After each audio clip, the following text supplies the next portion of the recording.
Hello, my name is Karina Spinola, and I'm a videographer here at the Howard Thurman Center. I'm so glad to be talking to you about your TED Talk. Would you mind introducing yourself to the viewers? Yeah, sure. Hi, everyone. I'm Wen. I am a junior studying comparative literature and sociology at BU. I'm really excited to give this TED Talk on the importance of storytelling, and I can't wait to share with you all. Yay, great. So I know in your talk you talked about the concept of your father's story tree and how it was kind of a metaphor for being listened to. When did you first realize that the story was also like brought up ideas of permission and recognition rather than just using your pure imagination? Um, I want to start to answer this question by talking about my family tradition because I feel like telling stories is like kind of like a tradition in my family. Um, Although I only mentioned my father at the start of the speech, but I actually want to give the credit to all of my beloved families. Everyone in my family are really closely tied to each other. We are never selfish to share our past lives. And for example, I know my mom's favorite slippers got stolen by her neighbors when she was about 6 years old. And I also know how my uncle lost his way on his way home when he was like about 12 years old, and everyone still laughs at him like nowadays. And I know how my grandfather got promoted after his first year serving as an accountant, and how he ran all the way to his village to share this good news with everyone. They're so vivid in my memories. I feel like there is like a connection between me and my families that we cannot cut. It's all because of the sh stories that we shared with each other. And also in my memory, like what I was mentioned in my TED talk, there are some moments in my life that are stories, your ability or like the permission for you to tell stories are being cut. And that creates kind of like a contrasted feeling for me. It's from that moment that I realized story is not for everyone to tell Mm-hmm. because someone just take it for granted. Someone when I was like when I say someone, I mean like when I was a child. I take it for granted that everyone has the ability to tell their stories. Everyone are encouraged to tell their stories. But it's actually not the case. No Mm-hmm. matter it's because of the environment or because of the historical background or because of like um like their I don't know, maybe they think their stories are not interesting or not worthy to be told. There are like bunch of factors to affect um whether a person to tell their stories or not. Yeah, and I think just like there are no two leaves are the same in the world, there are no two same people, you know. And it's like I want people to see the importance of telling stories as it's like the connection between two different entities. Yeah, and I love that, and I definitely agree with you, and I love that you continuously like share these stories between you and your family, and it's something that it has kept going, and I love that you mentioned that in your talk. Kind of what you were saying earlier about how you've had these experiences where you've seen people kind of be suppressed in their voice. You specifically mentioned how like teachers have an influence on their students' ability to speak in classrooms and to kind of integrate themselves with people. I was wondering if you had any other similar experiences in your adulthood where people tried to maybe silence you or the people around you, and maybe how you navigated that. Mm, I would say it's like the only experience of like that teacher kind of like suppressing us from expressing our emotion, from expressing our like real feeling in the classroom. I kind of feel lucky that all of the people around me are encouraging me to share my voice, Mhm. to share the experience that is really important to me with other people.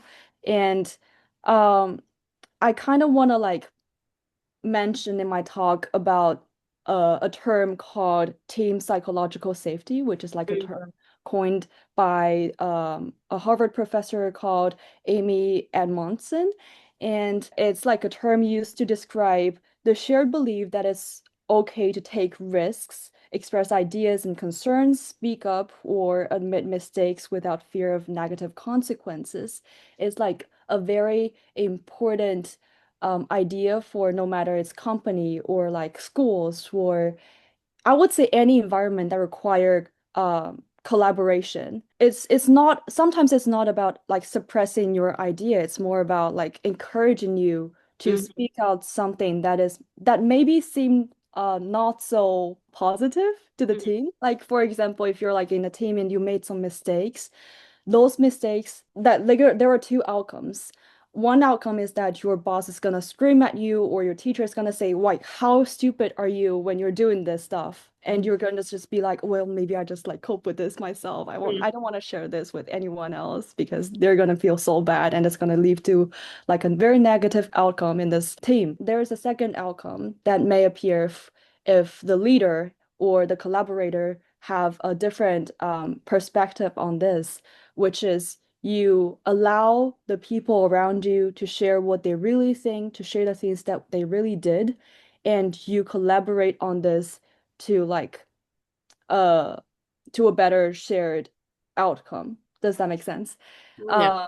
Uh, it's telling other people that your story matters, your feelings matters, and your story is gonna make a big difference to our next step in this group.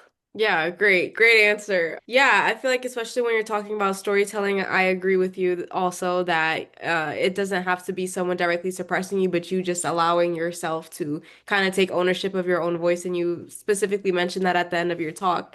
And I love how in your TED Talk you also said how like storytelling is a form of repair and a quiet resistance to silence. So how does storytelling play a role in your everyday life today, and how does it continue to mold or inspire you? Okay. I want us, like both of us, to imagine like a situation in which we bump into someone on the street. We don't know who they are, but they seem like maybe their costume, their makeup interests us, and we want to be friends with them. There is no possibility for us to take a time machine to the to experience all to like to experience all of their past lives and be like, oh, and say, hey, your experience seems interesting. I want to be friends with you. Or say your past life just sucks. It's not my type. We don't want to see each other again. The only way for us to get to know each other and be friends is through telling stories. Maybe a talk about their silly childhood or maybe like drama at school. We find each other's story interesting and we became friends. Here, story is again kind of like acting out like a power to bring people together, to create a shared space for us, like a kind of like a shared reality for us to be live in. And in my everyday life, like for example, when I first came to the US, it's my first experience abroad. I don't know anyone here. No one is my friend, no one's my family. And it's my first time feeling alienated, like outside of a whole group. Um, it's again, story bring us together. I try to meet friends. I try to say, hi, I'm Wen, like nice to meet you. And we will share our experience on maybe like the food we ate today. And then we dig deeper into what we ate, what is like the food tradition in our families. Um, it's just the topic gets deeper and deeper, and the stories we share are become more and more, and it's like bringing people together. I like that you keep mentioning the listening component that in order for us to relate to each other and get to know more about each other, the other person has to be able to listen and you also have to be able to listen to them. Um, do you think that there's anything that audiences can do now to become better listeners in everyday life? And why do you think that is so important for individuals? Mm, that's a very good question, I think. And I feel like being a listener seems to be really easy, but it's actually kind of, I wouldn't say it's difficult, but it takes some effort to do this. Most of the time we take listeners as only the person who is sitting in front of someone and just negatively taking in the information. But the listeners can be a really like a game changer in this situation. Like for example, we have like a lot of nowadays we have a lot of like platforms, social media platforms for people to speak up their stories. And it's always the interesting stories, the exciting stories that gets the most clicks. Hmm. But does the most clicks equates to the stories that are worth to be told? It does not, it's not always the case. And we as the people who are using the phones to clicking to news every day to like comment under maybe like a story, um, we sometimes didn't really realize how much power we have in deciding what content are being delivered to people all around the world. And it's like maybe sometimes we need to like pay attention to the ability we have in this area, like we as listeners, and like sometimes maybe can like we can switch our attention from the exciting news to the news that are heart moving to the things that worthy the most in people's lives. Yeah, I think yeah, it's like making the people who are speaking on those platforms comfortable with sharing and feeling that there is like a supportive community there for them to be listened to. And this supportive community can be like, yeah, like real help Hmm. to promote their life experiences. Yeah, I also love the fact that you were mentioning a community and how they can really be the people to enable you to feel comfortable in yourself and communicating and everything like that. I was wondering if you could just kind of elaborate on your boarding school experience and maybe how your peers did or did not make you feel comfortable in exercising that tradition of storytelling. Well, that's very interesting because I feel like in my boarding school experience, my storytelling skill was like the most exercised, I would say. Um, because like in classroom, your teacher does not really encourage you to like talk that much. So like when we were in small friends groups, we really appreciate each other's storytelling. Like for example, we used to just like take a walk on the playgrounds and we look at the stars and my friends were like, "Oh, you know, like I really miss my families." And I said, "You know what? Let's take another perspective looking at this. Maybe we can see like the earth as our mom and we're all living in the embrace of our mom, like I mean earth." It's like really childish kind of imagination, but at that time it soothes our heart. And also, I remember we were like lining up to go to the canteen. Um, there's like a big garden outside of the school building, and we just look at the stars, because it was night, and we were looking at the stars. And my friend, standing in front of me, she said, "Oh, look at those stars! They're like so shiny, so bright." And I was kind of like using it in like a fun tone. I said, um, you know what? I heard a story saying that the stars that are shiny the most are the fairies that are the busy the most. And the reason for them to be so busy is because they're dealing with the wishes the people made on the ground, and that's why they're the most busy.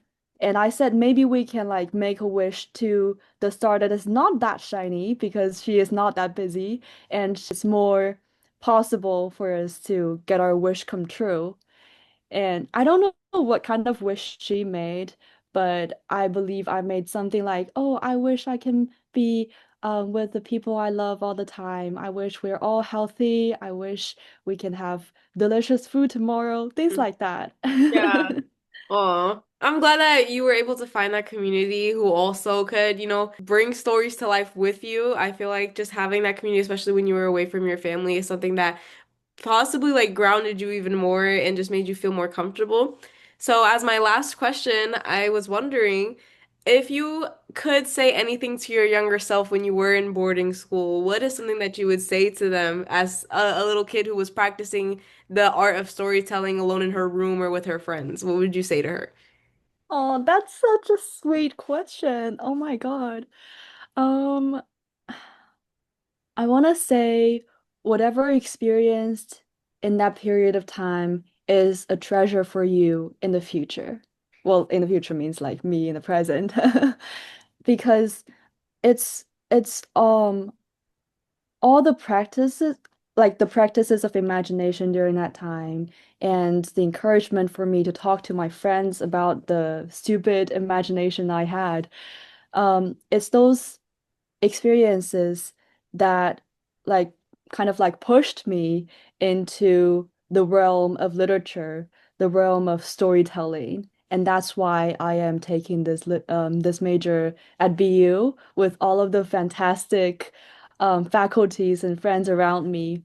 Um, and also, I would say don't be afraid because um, all of the things you experienced during that time, like I am never alone, I would say that. Like you are never alone because of the stories your families told you, because of the stories you shared with your friends, you are living in a very colorful world being like fabricated by magic and stories. And those things are gonna protect you to the next border of your life. Oh, beautiful. Oh, that's amazing. Well, thank you so much for hopping on this meeting with me. It was a pleasure to meet you. It's a pleasure to meet you too. I love all your questions so much. Thank you.